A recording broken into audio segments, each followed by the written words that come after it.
Good morning, everyone. I hope you guys are all having a blessed week.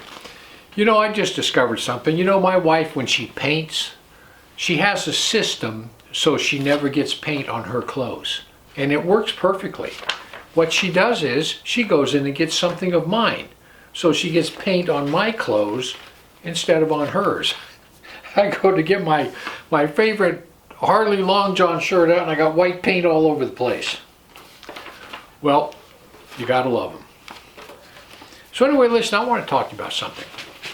You guys remember when you first started driving? When I first started driving, I got my driver's license back in 1969, and our high school, we had these trailers that came in, and it was like the first simulator.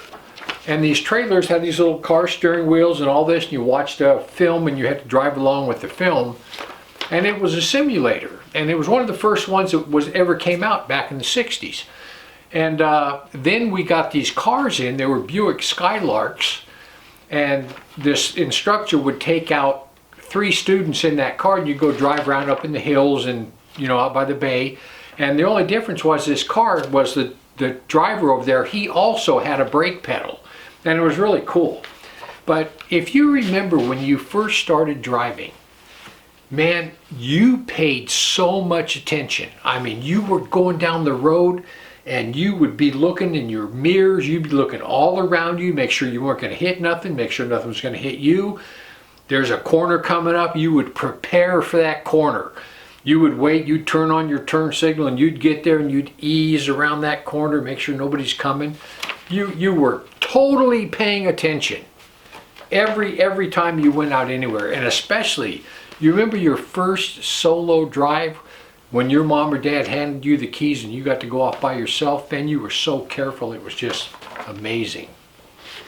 But now, you get in the car now and you don't think about anything. You get in that car, if you're like me, you put in a CD, turn the tunes up, and you just sit, you just cruise. You know, you'll be on the radio, you'll be thinking about things, you don't even remember driving where you're going because it's all second nature. You just do it. You just drive. You don't think about anything. You just look and, I mean, you're driving. It's second nature. You know how to do it. You've been doing it your whole life. Well, listen. There's a scripture in 1 Peter 2, 1-5. This is what it says. Therefore, laying aside all malice and all guile and hypocrisies and envies and all evil speakings, as newborn babes desire the sincere milk of the word, that ye may grow thereby. And if ye have tasted that the Lord is gracious, and urges him to be as living stones of the spiritual house, of which Christ is the cornerstone, to whom coming as unto lively stones, disallowed indeed of men, but chosen of God and precious, ye also as lively stones are to be built up a spiritual house, a holy priesthood, to offer up spiritual sacrifices acceptable to God. People, this is what Paul is telling us. He's telling us that your spiritual walk, your walk with God, should be the exact same thing as driving a car. It should be totally so natural that you don't even have to think about it. No matter what you're doing, no matter where you're at, you just drive along. It's totally natural. And anytime your conscience says anything to you, you perk up and you go, oh yeah. The minute your conscience tells you something, you know your conscience is right. Your conscience was given to you by God. And the minute that conscience, it's like a warning light on the dash. Beep, beep, beep. Check engine light. You know, hey, no, that's wrong. No, I'm not clicking on that, that's wrong. No, I'm not saying that, that's wrong. Should be, your spiritual walk should be just like driving a car, and the minute one of them dash lights comes on, your conscience, you instantly obey it. That's the way you should be walking. It should be totally natural.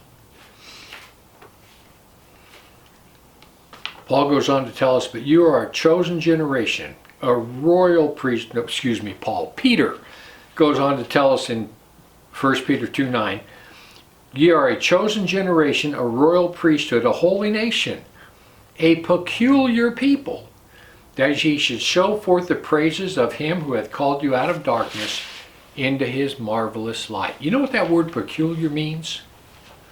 You know, when I go to Walmart and I walk in the store, there's one car out in that whole parking lot. There's one car that's peculiar. All the others are exactly the same, but there's one that's peculiar. And that's the one that my key fits. That's the one I can get in and drive home. It's the only one out there.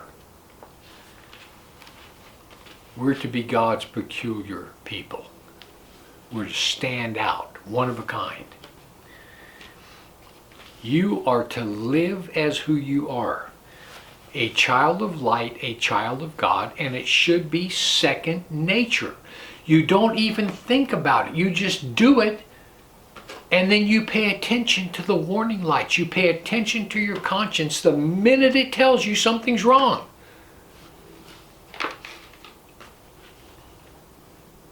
First Peter 3:4 says, "But let it be the hidden man of the heart, which is not corruptible, even an ornament of a meek and quiet spirit, which is in the sight of God of great price."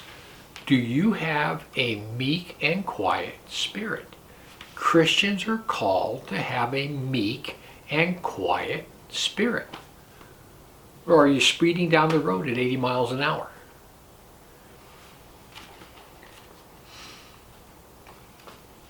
There is a test to see if you do.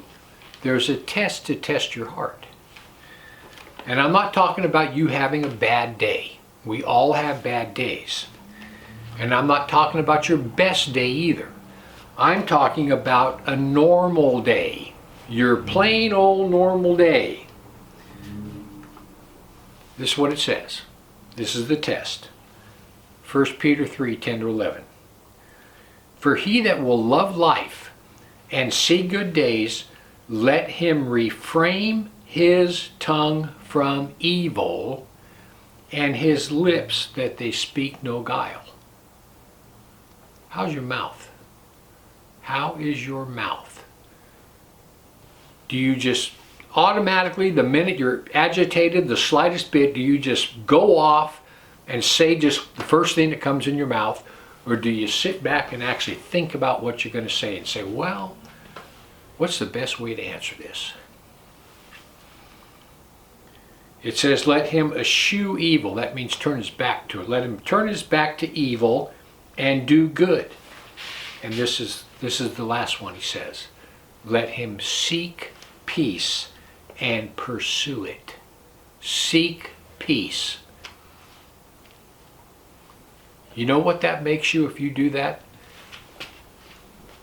If you refrain your tongue from speaking evil and your lips that they speak no guile, if you seek peace and pursue it, you know what that means? That means that you are a peculiar person. In God's eyes, you're peculiar. You're His. It means you're set apart. It means you're different. So guys, listen. Your Christian walk should be just as natural as driving a car. You just get in it and you just head off to where you're going. Should be as natural as driving a car. You should never give it a second thought. But the minute a warning light comes on that dash, your conscience, the minute your conscience tells you, beep, beep, something's wrong, you need to listen to your conscience and say, okay, yep, I'm not going to say that. Yep, I'm not going to do that. So anyway, I just want to give you something to think about. Heaven or hell, you choose. Just remember, once you take your last breath,